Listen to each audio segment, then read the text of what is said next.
आज तुम्हारा दिमाग खराब न किया तो मेरा नाम भी सुभाष शरण नहीं। आज तुम्हारा पूरा का पूरा दिमाग खराब करके रख दूंगा मैं। जीवन में हर व्यक्ति सपने जरूर देखता है, हर व्यक्ति देखता है, तुम देखते हो, हम भी देखते हैं। जैसे पटवारी बन रहे हो तो पटवारी बनने से पहले भी आदमी एक बार पटवारी जरूर बन जाता है। वो सपने देखना, थानेदार की तैयारी करने वाला थानेदार बनने से पहले सपने देखना शुरू कर देता है। मैं वर्दी पहनूंगा, शेर कोई रिश्वत देने आएगा, मैं रिश्वत नहीं लूंगा। इस तरीके के वो सपने देखना शुरू कर देता है। हर आदमी के होता है, भले कोई व्यक्ति हो। लेकिन जीवन में कभी भी कोई व्यक्ति मृत्यु से पहले नहीं मरता। यानी मृत्यु से पहले क्या कभी कल्पना की है कि जब तुम्हें मृत्यु आएगी तो क्या होगा? जब व्यक्ति मृत्यु से पहले अगर मर जाए, एक बार अगर मृत्यु से पहले मर जाए तो शायद वो जिंदगी में कहीं गलत कार्य नहीं करेगा। आज मैं तुम्हें मृत्यु से पहले मार दूंगा। यानी मृत्यु कैसी होगी आपकी, उस मृत्यु का मैं आपको दृश्य दिखाऊंगा और उस दृश्य के माध्यम से ही मैं पूरी की पूरी प्रथाओं का जिक्र कर लेंगे। तो बताओ, तैयार हो क्या मौत से पहले मरने के लिए?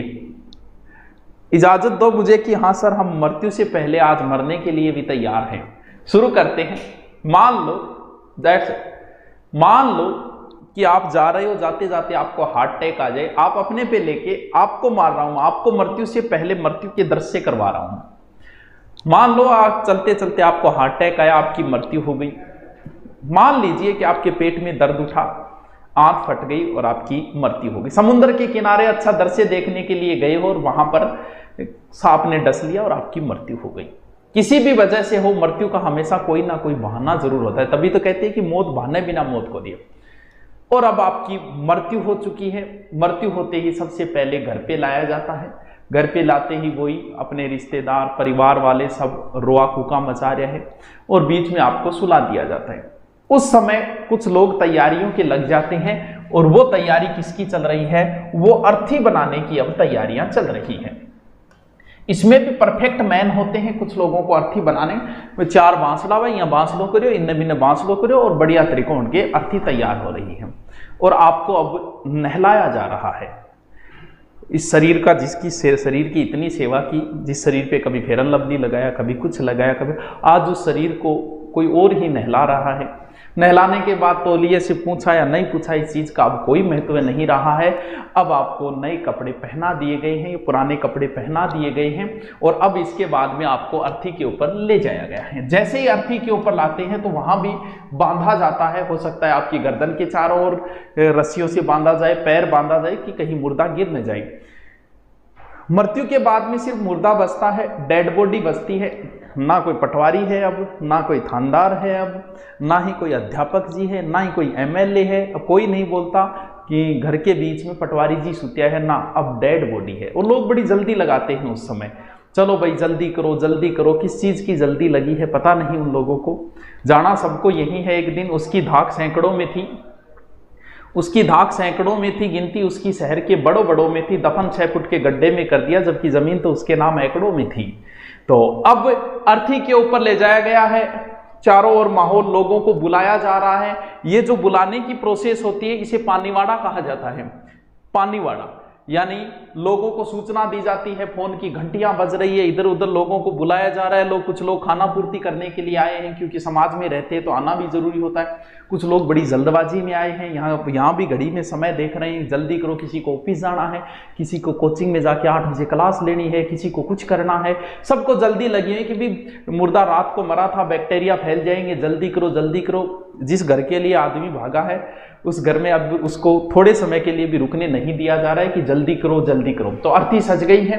अब सजने के बाद 4 आदमी लगते हैं और अब हालात देखो, वो व्यक्ति किसी को थैंक यू भी नहीं बोल सकता। उस लोगों ने उसे नहलाया, ना उनको थैंक यू बोल सकता है, ना 4 लोगों को उठाने वालों को थैंक यू बोल सकता है वो।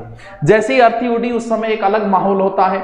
कुछ लोग जिनको आंसू नहीं आ रहे वो दुखी है कि उन्हें आंसू नहीं आ रहे, और कुछ लोगों को रोज आ रहा है, दुख हो रहा है तो वो रो भी रहे हैं। अब धीरे धीरे उसे घर से बाहर निकाला जाता है। कुछ में तो अर्थी सजती है और कुछ में बैकुंठी होती है। कुछ समाज में ऐसे भी है जिन्हें बैठकर ले जाया जाता है। तो बैकुंठी के अंदर क्या था, मर्द व्यक्ति को बैठाकर ले जाया जाता है। उसे क्या कहा जाता है, साधु संत वगैरह, और कुछ जातियों में भी होता है ये। तो वहां पर क्या निकलती है, बैकुंठी निकलती है। अब जब लोग हैं ये बीच की एक छोटी सी प्रोसेस पिंडदान होती है, बाद में ही होता है ये पिंडदान वैसे। तो ये पिंडदान की प्रोसेस है, सबको पता होगा, जौ से बना पिंड जो मृत व्यक्ति को दिया जाता है, तो ये पिंडदान की प्रोसेस है। और पानी बाड़ा होता है, सबको सूचना दी जाती है, सब लोग आते हैं, रिश्तेदार वगैरह सबको बुलाया जाता है। घर से निकलने के बाद पीछे 40 आदमी है कि 4 आदमी है कि 400 आदमी है कि 4000 है, क्या महत्व रह गया इन चीज़ों का, कोई नहीं देखता कितने आदमी, क्योंकि जाना तो उसी शमशान भूमि में। 4000 है तो भी शमशान भूमि की ओर ले जाएंगे, 400 है तो भी शमशान भूमि की ओर ले जाएंगे। धीरे धीरे आप घर से दूर होते जा रहे हो और धीरे धीरे आप शमशान भूमि के अब नजदीक होते जा रहे हो। तो बीच में एक छोटी सी बीच में प्रोसेस चलती है, जब शमशान भूमि के लोग बातें तो कर रहे हैं, कोई बीड़ी पी रहा है, कोई कुछ कर रहा है, कुछ बातें कर रहे हैं, अच्छा आदमी था, भला आदमी था, रात मिला था, परसों मिला था, गरीब था कि अमीर था, अब कोई महत्व नहीं है कि वो गरीब था कि अमीर था। तो ये दंडोत प्रोसेस होती है जो बेटा पोतों द्वारा की जाती है, यानी दंडवत होता है शमशान ले जाते समय, और बेटे या पोते जो बैकुंठी है, अर्थी है, उसको प्रणाम करते हैं। वो एक तरीके की प्रोसेस होती है जो कई जगह अपनाई जाती है, कई जगह नहीं अपनाई जाती। धीरे धीरे शमशान भूमि नजदीक आती जा रही है और बिखेर भी प्रारंभ कर देते हैं। कुछ लोग कभी फूल वगैरह बिखारते हैं, कुछ पैसे वगैरह बिखारते हैं, तो बिखेरते हुए आप शमशान भूमि की ओर चल रहे हैं। अब बीच का आधा घंटा आ गया, जिसे कहा जाता है ना, यानी आप घर से दूर होते जा रहे हो, शमशान भूमि के नजदीक आते जा रहे हो, और बीच में आ गया आधा घंटा। वहां आते ही एक आघेटा प्रोसेस अपनाई जाती है, यानी उसमें बदला जाता है, आगे वालों पीछे वाला आगे प्रोसेस की जाती है, जिसे क्या कहा जाता है, जिसे आगेटा कहा जाता है, यानी रास्ते में पलटा जाता है। चलिए अब चलते आप शमशान भूमि में पहुंच चुके हो। अब वहां पर कुछ लोग एडवांस में जाते हैं, मोटरसाइकिल लेकर लकड़ियों की व्यवस्था करते हैं, 1 कुंटल 2 कुंटल जो भी हो, क्या फर्क पड़ता है, उसे तो जलाना है, अब चाहे आधे कुंटल में जला दो चाहे 1 कुंटल में जला दो। तो वहां पर विशेष व्यवस्था की जाती है, चारों ओर घास वगैरह बीच में लगाया जाता है, घी बिरे, ताकि मुर्दा आराम से जल जाए, आराम से जल जाएगा।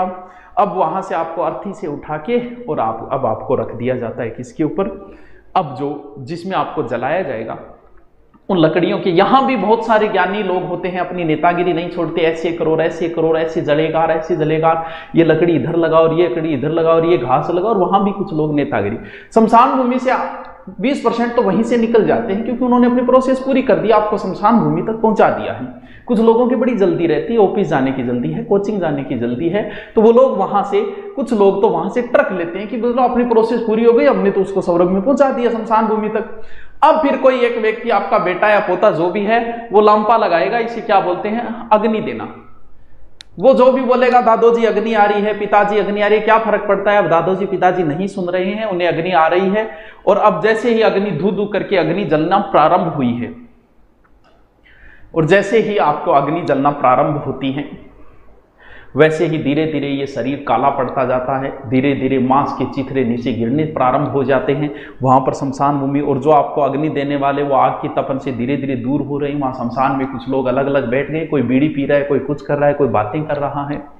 और वो जो शमशान भूमि है, वो धीरे धीरे कुछ चीजें आपको बाहर जो गिर रहा है आपका, क्योंकि हाथ पैर टूट के अब गिरने प्रारंभ हो जाते हैं, अब सिर्फ हड्डियां बचती हैं, उनको वो अंदर डालता जाता है। खोपड़ी थोड़ी मजबूत होती है, वो जल्दी से टूटती नहीं है, तो उस समय क्या किया जाता है, उस समय उस खोपड़ी के अंदर थोड़ा सा फोड़ा जाता है। इसे क्या कहा जाता है, सिर्फ फोड़ के घी डालते, इस क्रिया को क्या कहा जाता है, कपाल क्रिया कहा जाता है। अब धीरे धीरे वो कहते हैं कि चलो भाई, जो शमशान भूमि के अंदर है उसे कहते हैं कि 3 दिन बाद आएंगे फूल चुगने के लिए। फूल तो जो था वो गया, अब कुछ भी चुगने, उसे फूल बोलो तुम या हड्डियां बोलो, कुछ ही बोलो, हड्डियां चुगने आ रहे हो, फूल चुगने आ रहे हो, जो भी आ रहे हो, संभल के रखना, ये फूल किसी दूसरे में